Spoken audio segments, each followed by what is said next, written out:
Hello, this is going to be a video that covers rhetoric, logic, philosophical arguments, and fallacies. What is all that? You probably don't know what it is if you're watching this video. This is going to be a basic introduction. There's lots of ways to introduce these topics.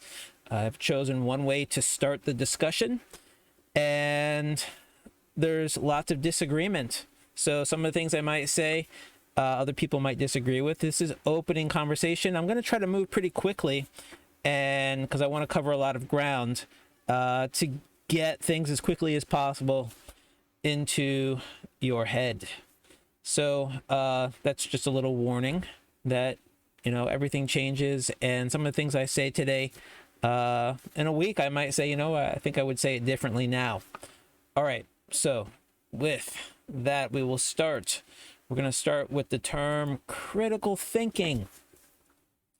And a big thing in philosophy is that critical thinking is not about teaching you what to think.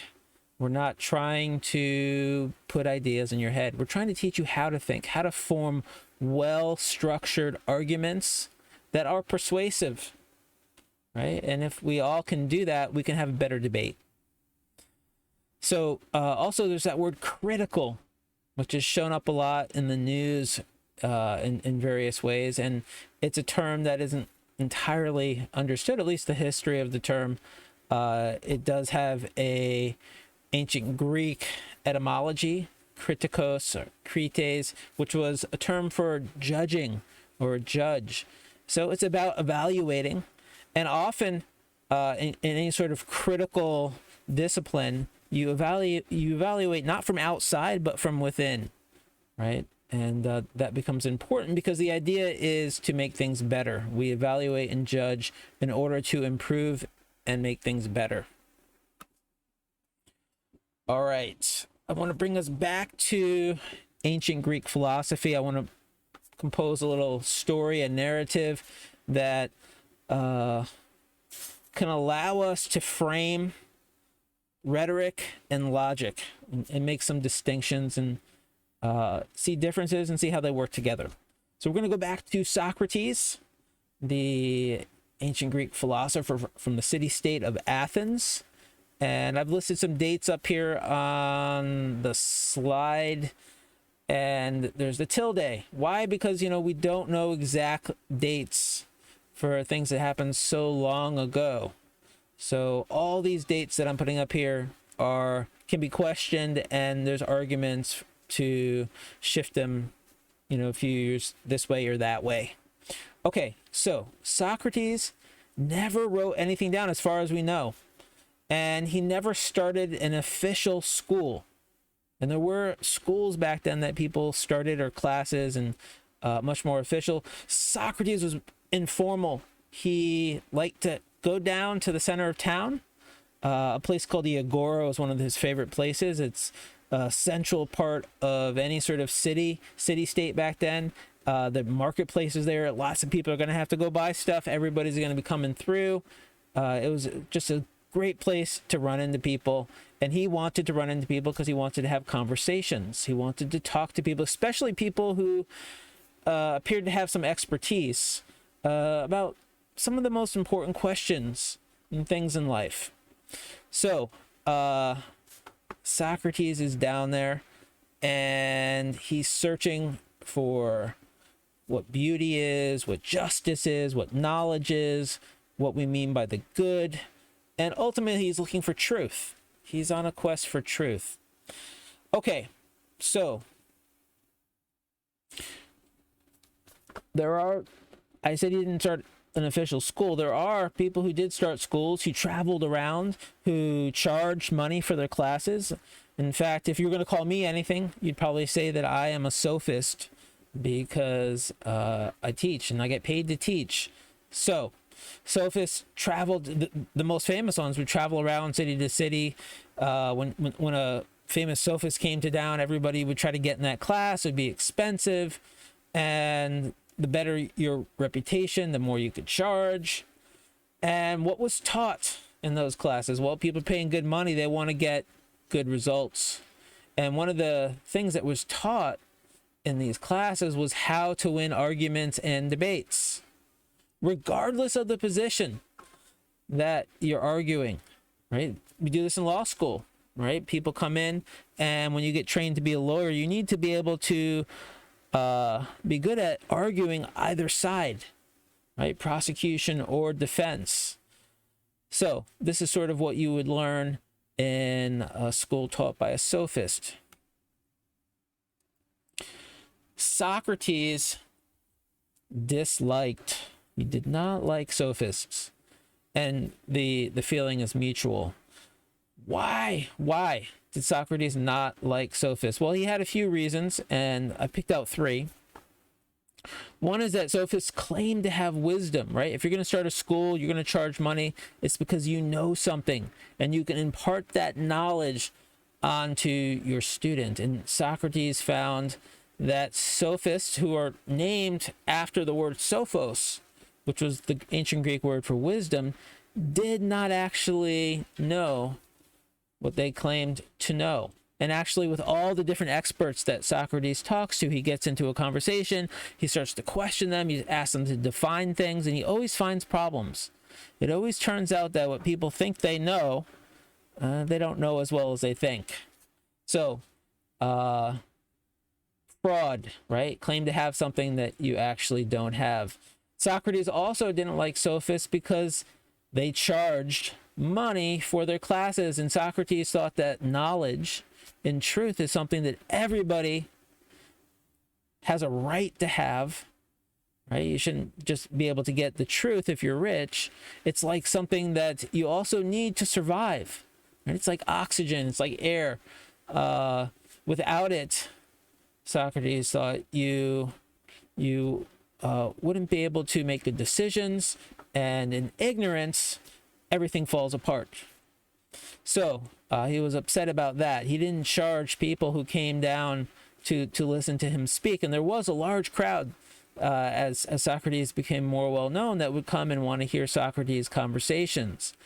So selling this sort of thing, Socrates was against.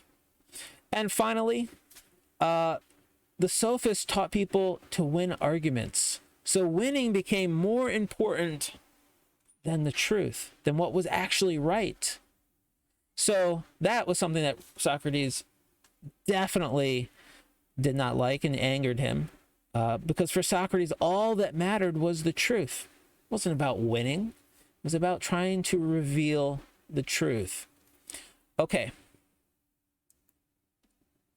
So we have this incredible legacy at this point in history in Athens, between sort of teachers and students. We have Socrates. One of his students was Plato, and well,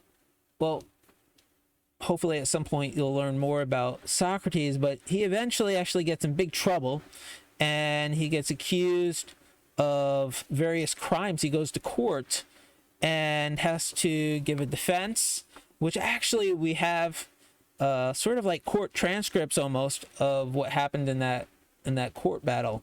Why? Because Plato was there, one of his students, and Socrates lost that case, and he ends up losing his life.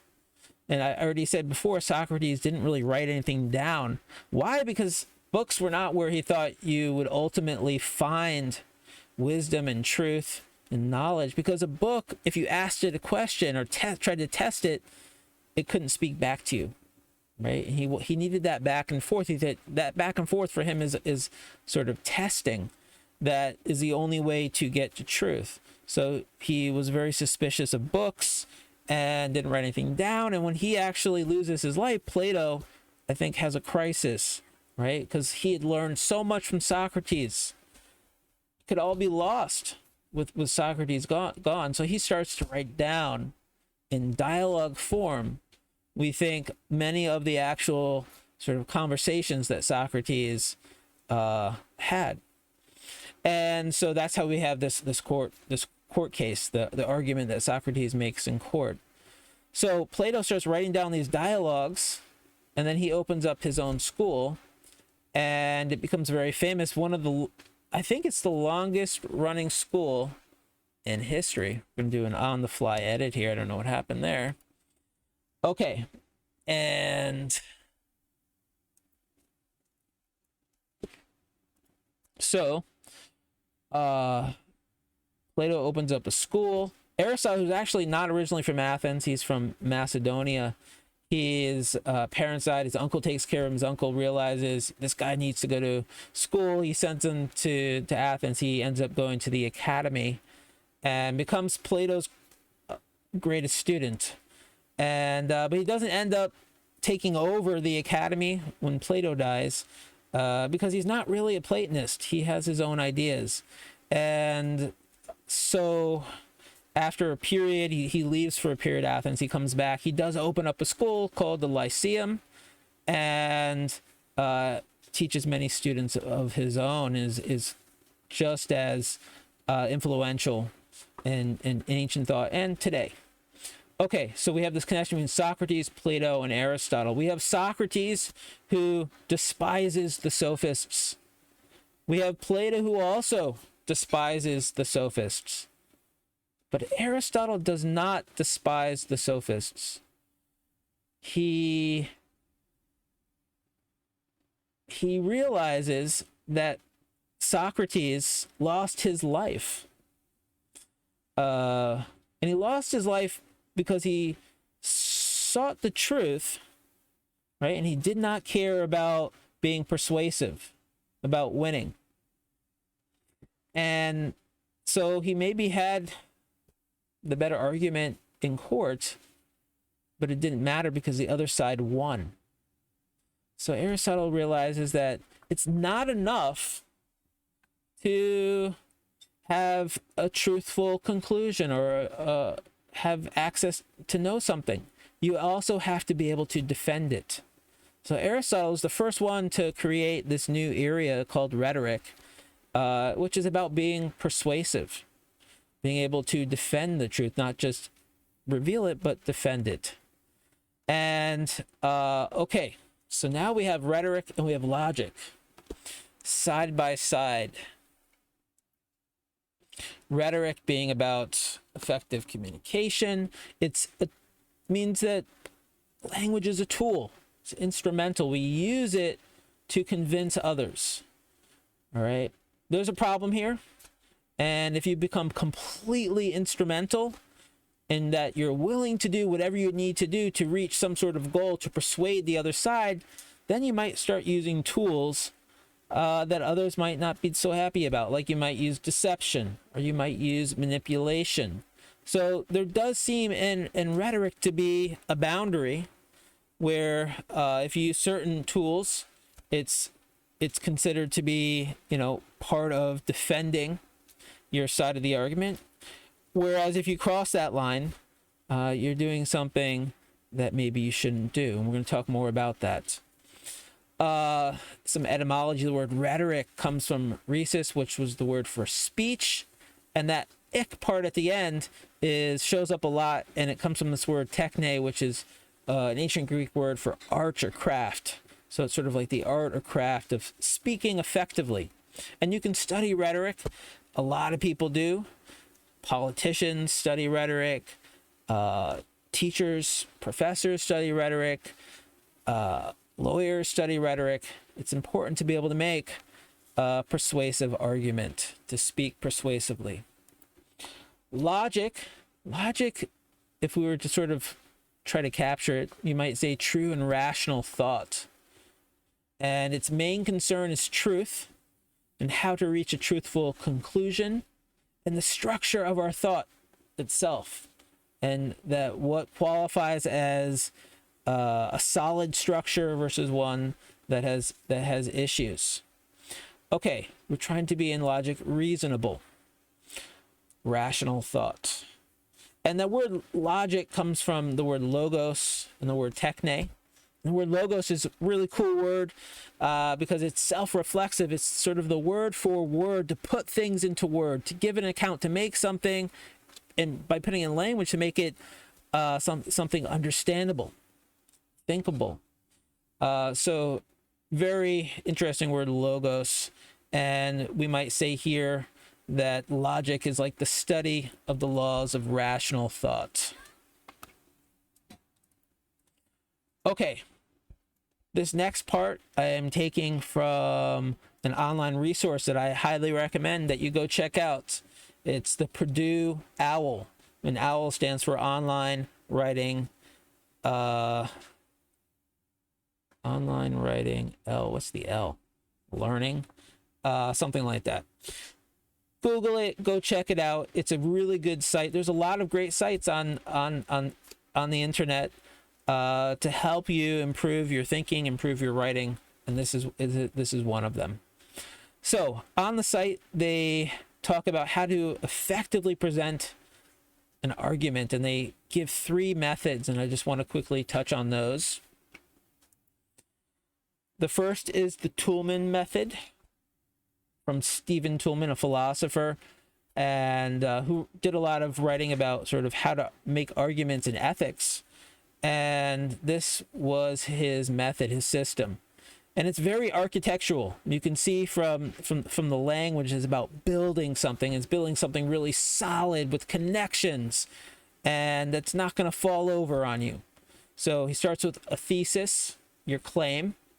That's what you are trying to support in your argument. Then you're going to have your grounds, your data, the evidence that supports your thesis. And then that data, that evidence, you want to explain how it supports, right? That's the bridge. That's the connection that you're making in your argument. And then you want to support that. So there's backing, which is additional support for why your warrant is in fact a warrant for this data to support your thesis. So it all is working together very strong. And finally, after this point, you've made a strong sort of case for your thesis. You want to consider, well, what is the other side going to say that maybe you're wrong? And how would they argue that you're wrong? So you want to sort of consider the counterclaim. And then you want to respond to that, right? You want to try to make an argument for why that counterclaim is not as strong a structure as the structure you've already presented. And there you go, the Toulmin method. And you should try to see how people's arguments fit into this method if it seems like it does. Next one, the Rogerian method from Carl Rogers. He's a psychologist, and he did not write about this particular method, but it's based on his psychology. And you're going to see how there is a lot of psychology going into putting together this argument to be persuasive. So first there's an introduction, which is just an objective presentation of the issue. So here we're saying don't start with your side. In fact, try to start just by what the issue is without presenting any side. And then before you say, everybody wants to say how they feel about something, but in this method, you begin by looking at what the other side. Start with the other side. Why? Because you want to bring them in. This is psychology, right? Explain to the other side, I understand your side, here it is, and I'm going to put it first, right? So you give the opposing view and you try to present it in an objective way. You're just an objective way in which you're not judging it, right? In which you're just saying this is the other side, this is their argument. And then you want to have what's called a statement of validity, that you understand that side, that it makes sense in certain contexts, and you want to be able to sort of explain that context. Then, after you've done that, you've brought in the other side, you've sort of made them feel comfortable, that you have a sense of what their position is and how it might make sense. Then you state your position. And then, in this method, you go into the context, the statement of context for where your position has merit, where it makes sense. And finally, you do a statement of benefits. You explain how, though the other side makes sense in its context, your side does also make sense in its context, and it has benefits to holding that position, right? So you're not entirely dismissing in this method the other side, but what you are doing is trying to open up in a persuasive way that this other position does have merit and should be taken seriously, and maybe even taken up Maybe you persuade someone. Okay, yeah, I'm going to agree with you. The final method on the site is called the classical method. And this goes back to Aristotle, right? He's talking about arguments, but it gets really developed in ancient Rome with Cicero and Quintilian. Because Rome, we get Roman law, and they sort of conquer the ancient world, and everybody sort of lives equally under Roman law, and so everybody's going to court to make their case, to make their argument, legal arguments. And so it really gets developed, and we have here a lot of Latin terms for the different parts for this method. You begin with your introduction, and in this introduction, you don't just sort of talk about what the issue is, you explain why it's important, and you talk about yourself for a second, why someone should listen to me, how it affects me, or what knowledge I might have, or what makes me someone to speak about this. Then you get into the statement of background, narratio, in which you educate the audience on the history and any sort of contextual importance to the issue that will help it make sense. Then you go into your proposition, your propositio, where you present your main points. Here are my points. Then you get into your proof, your confirmatio. This is the evidence and the reasoning that supports and justifies those points that you've just laid out. Next step, and you're going to see that these all are sort of similar. You look at the other side, the refutation, the refutatio. So you anticipate and address any sort of counter arguments. And finally, your conclusion, your peroratio, where you summarize main points and appeal to the audience one last time. And at this point, you might appeal to their emotion and their values so that they really feel strongly about your position when you conclude it. You've made this huge case, you've looked at the other side. Now you want people to feel strongly in support of your conclusion. Okay. 3 methods. I wish I had this when I was in school. Sort of outline that I could take. You can go back and sort of take all those parts, and then you could, anytime you have to write a paper, say, okay, let me just fit it into these steps. So, real good resource. Let's talk about sort of philosophical arguments, the structure of argumentation. Before, we've been talking about more rhetoric. Now we're getting more into sort of logic. So a philosophical argument is to make a claim that is justified, that it has something that supports it. And in a way, this was an innovation in the history of humankind. Right? How do we settle disputes in the beginning? Probably it was physically resolved, right? You would fight, and whoever was physically superior or had the most people who won the fight, right? Then whatever position they had became the position. That's how you resolve conflicts. So here, instead of fighting, we could talk it out, right? We could both make arguments and figure out who had the better argument. So it seems like in some ways, this might be a better way to resolve conflicts, right? Without having to resort to violence. Every argument has this basic structure, not always in this order, right? We sometimes start with the conclusion, sometimes we start with a lot of evidence, and then we toss out our conclusion. But you're always going to find these parts. The premise. The premise is any claim that's used to justify or as evidence to support your conclusion. Right? So you put out all this evidence, but just having the evidence does not take you to the conclusion. You need to somehow move from that evidence to a conclusion, and that movement we call inference.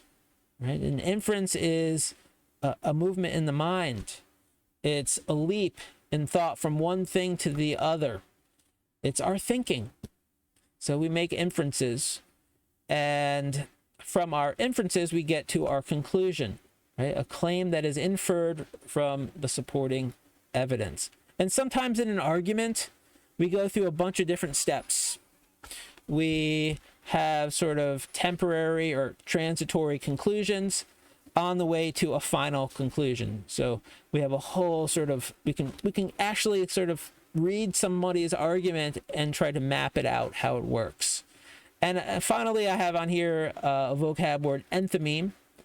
And an enthymeme we can think of as any premise that's supporting the conclusion but goes unstated, right? We don't always state everything. And often the things we don't state are the things we're most unsure about, or the things that we just assume everybody will agree with.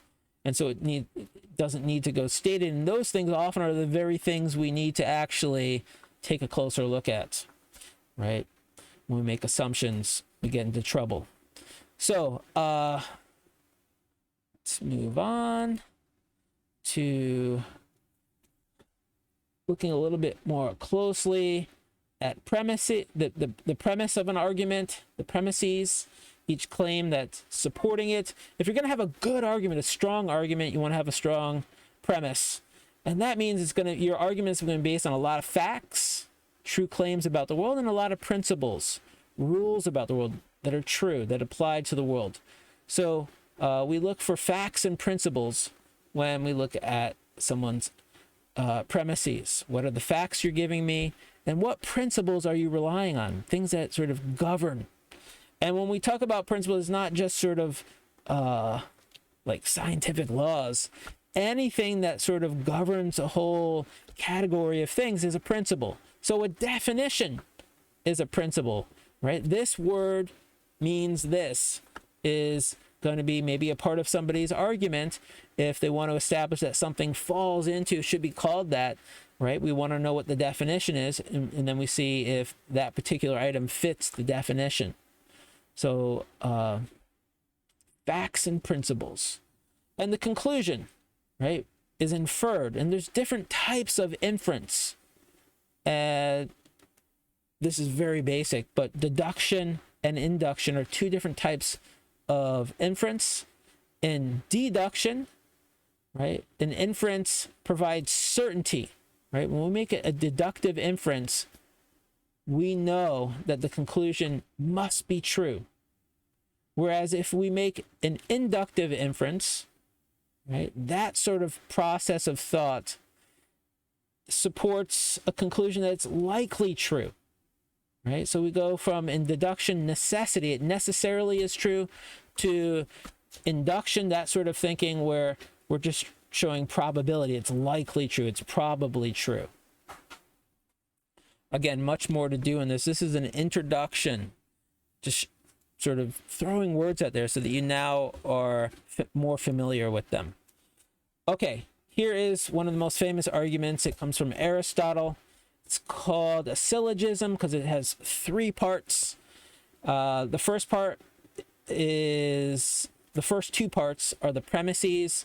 The first premise is all humans are mortal, right? And this is a principle. It's called the major premise. And the minor premise is a fact. That fact is that Socrates is human. So we have one principle, one fact. We put those together, right? We think about it, we put it together, we infer a conclusion that Socrates is mortal, right? That claim is not made in the premises. Right? I have not anywhere said that Socrates is mortal. I gave us a rule, all humans are mortal, and then I gave us a fact that Socrates is human. This is a deduction, right? That has to be true. If those premises are true, this has to be true. It's logically necessary conclusion. Okay, the world's most famous argument. There it is. Okay, what we really want to do is evaluate arguments, right? Should I be persuaded by this argument? And we, in philosophy, look at two things. We first look at validity. And validity is really just judging the inferences. Are the inferences violating the rules of logic? Right? If they do, then the argument's invalid. But if they don't, right? If all the thinking is reasonable, is rational, is logical, then it's a valid argument. So then we turn to soundness. An argument is sound if all the reasoning is valid and all the premises are true. right? So we're adding on the truth of the premises here for an argument to now be sound. When we look at validity, we don't even really have to look at what is being talked about. We're just looking at the thought process. It's when we get to soundness that we actually have to go in and look at what is actually being said and is it true. If an argument is sound, then it should be persuasive if we're being reasonable, if we're being rational. Okay. So, argument pathology, what goes wrong? Well, a false premise is a problem, right? But also, if it's invalid, if there's something wrong with the reasoning, that's a problem. And we call that sort of bad reasoning fallacies. And there's two different types of fallacies. There's formal and informal. If you take a class or watch a video on logic, you're going to get into the formal fallacies. But here I'm just going to look at informal fallacies that show up all the time, that we use to persuade each other, and they're not reasonable. They shouldn't be persuasive. Okay. And many of these, again, are on the OWL website, and I encourage you to go check them out. But I put it here in my own words. And there are an infinite number of fallacies. There's an infinite number of ways of trying to persuade people where it shouldn't be persuasive, little tricks. These are just some of the big ones, and you can call them different names. You can categorize them differently. You can try to, say that this falls into this type of a fallacy. I'm not going to get so much into that here, but it's really interesting to figure out and to learn about these tricks, because once you know about them, you identify them when people deploy them, or when you yourself, without even thinking, use one of these, and you're able to put a check on it, or you're able to shut it down. A lot of these shut down your critical thinking, right? They shut down being reasonable, and when you're able to see that that's happening, you can put up some protection against it. Okay, slippery slope. This is where you take somebody else's position and you start to change it, at first slightly, and then after a lot of little changes, it's actually very different than what the person was first arguing.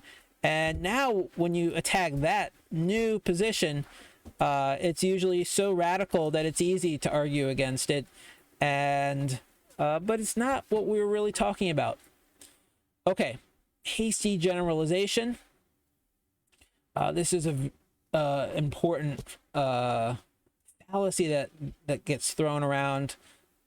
It's when you come to sort of a conclusion before you really have good evidence to back it up, right? You may have a little bit of evidence, and then all of a sudden you conclude that it must always be like that. And it's kind of like stereotyping, right? You might find one person that's a certain way and then say every person who that I put in that category is all going to be like that. So you've only met one person, right? That's not enough evidence to make such a universal claim that everybody is like that, right? You're moving too quickly. Okay, post hoc ergo propter hoc, Latin. Why? Because these fallacies go back that far. So this means after the fact, therefore because of the fact. This is a sort of way of thinking that because something happened right after something else, that the earlier thing caused it, right? But we know that just because two things happen one after another, that doesn't mean they're connected, right? But sometimes we jump to that conclusion, and that's committing this fallacy. The genetic fallacy. Right? When we use that word genetic, we're talking about origins, where something comes from. And sometimes we will take somebody's argument and say, well, that came from this source, and that source is always wrong, or that source is bad, so it's wrong because that's where it came from. Just because it came from some place doesn't mean it's wrong. It may have come from some place that actually is usually wrong, but that doesn't mean that this particular claim is then automatically wrong. So just because of where something comes from shouldn't be persuasive to us that it's wrong. The next two, they often get confused and misused, particularly begging the claim. The term begging the claim is about assuming an argument is wrong before we've actually proven it, right?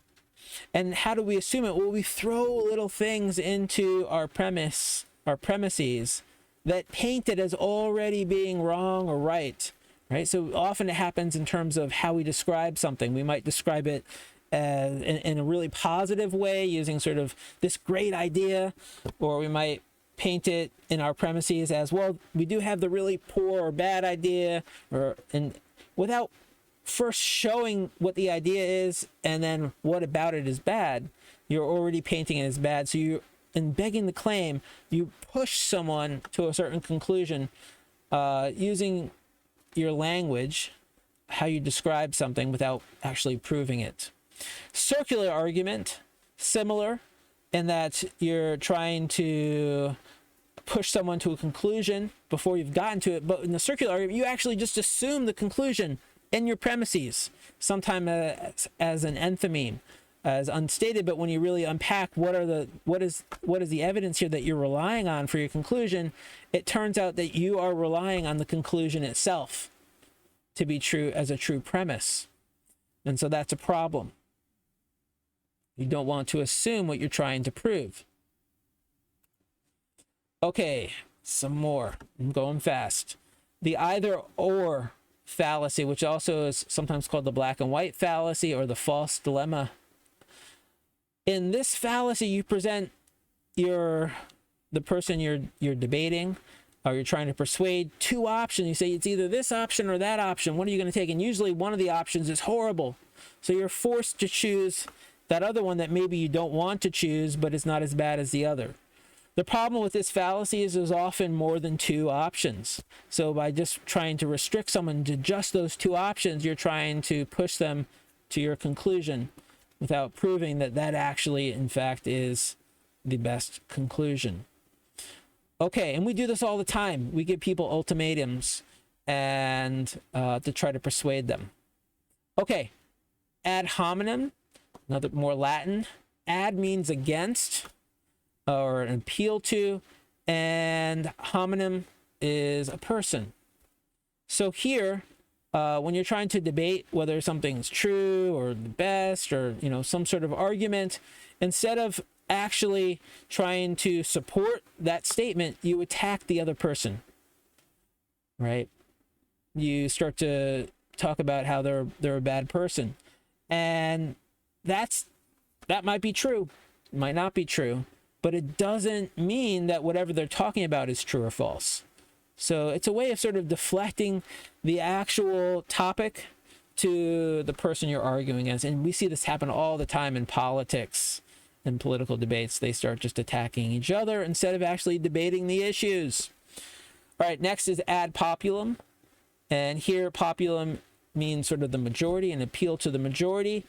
In this case, you try to persuade someone else that something is true because, everybody thinks this way. Everybody agrees with me. Well, just because everybody agrees, if that happens to be the case, doesn't mean that it's right. And there's a lot of pressure when you use this sort of persuasion, that because psychologically we all want to sort of be accepted, be a part of, and welcomed into society. No one wants to be rejected. And so when you make the ad populum fallacy, you're putting a lot of psychological pressure on somebody to want to conform and not be a part of the rejects. So even if it's not true, maybe the majority doesn't believe that, you're still, in hearing that, you might feel that psychological pressure to agree with the other side. So this stuff is nasty, right? I'm not saying that you should do this. These are things that should not affect us, but they do. So that if we know it's out there, it's being used, we can try to minimize the force of these fallacies. Okay, getting up to my last two slides here. We have some great classics, the red herring. And why is it called red herring? I don't know. Herring, a fish, red, flashy.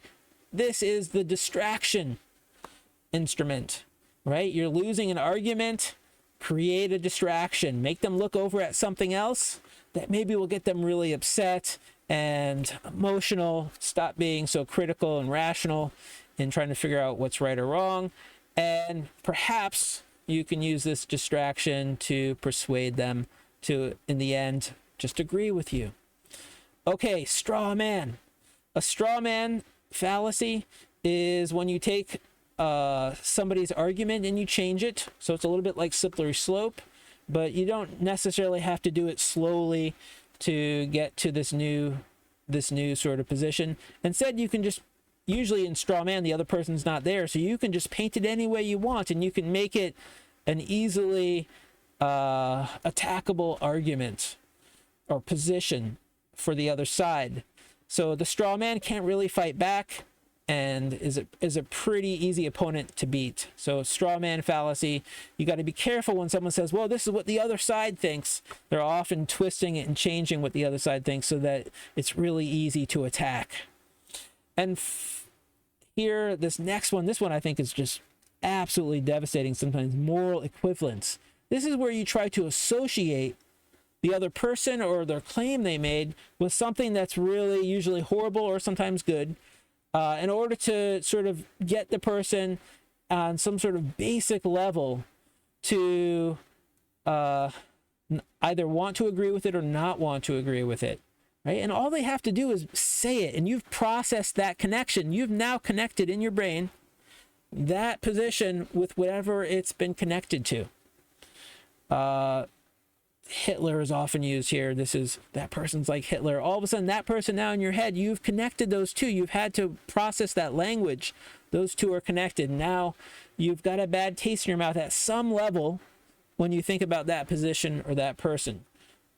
Okay, so some of these are little tricks. They may not persuade you right away, but they add up. Finally, and these are actually some fallacies that don't show up on the OWL site that I just want to add in. Okay, appeal to authority, right? You pick out someone who's an authority figure, has some expertise. It may not even be in terms of what we're talking about. And you say, well, that person said it, so it must be true, right? You try to use that to be persuasive. Appeal to coincidence. Right? This is actually a way to persuade someone to disregard evidence. You say, oh, well, you know what? That might help support the other side, but it's just a coincidence, so it's something we shouldn't really consider. We should dismiss it. So an appeal to coincidence is a way to get rid of and try to dismiss the other side's evidence to support their argument. And finally, appeal to ignorance. Right here, what we're doing is we try to get the other side to admit they have no knowledge that proves the opposite, so therefore they must accept that the claim is true, right? If you don't know how to disprove something, right, if you're ignorant of how to disprove it, then you need to accept that it's true. Well, just because we don't know how to prove something's not the case doesn't mean that it is the case, right? Ignorance doesn't mean that the other side is true. Okay, I'm going to stop there. Thank you for listening. Hopefully you have a little bit more insight into rhetoric, trying to be persuasive, into logic, how to make a well-formed, structured argument, and how to protect yourself from all the different fallacies, fallacious reasoning that people try to throw at us.